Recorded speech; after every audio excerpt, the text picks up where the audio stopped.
where you started is something we think about a lot, which is sort of where does interfaith conversation happen?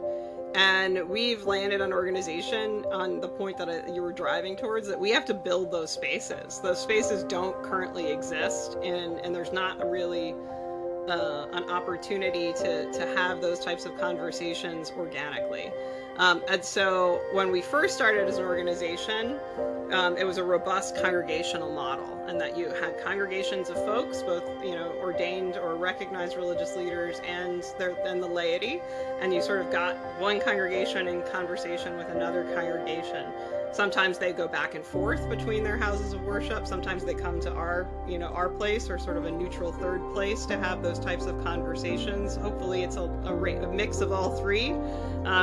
Sometimes religious leaders will do pulpit swaps too, so that they'll be the sort of first person in front of a new congregation and back and forth.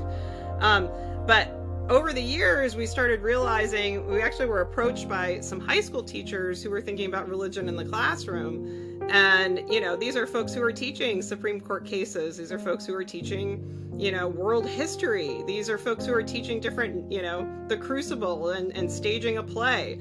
And religion is everywhere. And there wasn't a place for teachers to really go to think about how they should responsibly teach religion in those spaces. And so then we started thinking about the classroom as a space where interreligious stuff was happening, but again, we kind of had this cultivated incapacity of trying to ignore it.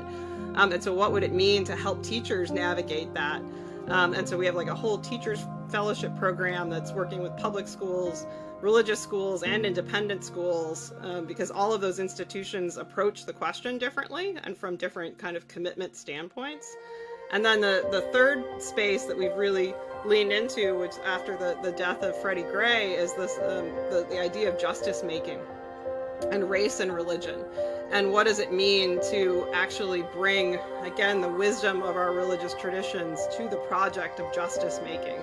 And what does it mean that a lot of nonprofits don't do that naturally, and actually see it as potentially a barrier to justice making work, actually see organized religion as the problem, not the solution?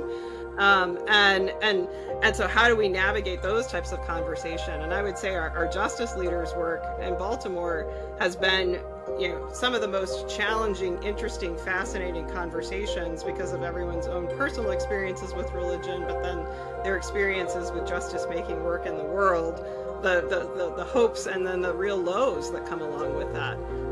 And so the question of where is really a great question. And I think the question of how, I don't know if you can create policies to do this. If I would love to see more ICJSs in different places, and more of kind of a conscious way that an interfaith lens is something that there should be civic investment in, but I think it has to be voluntary. Like, I don't think it can be sort of legislated, if that makes sense. It's a long answer to your question, so.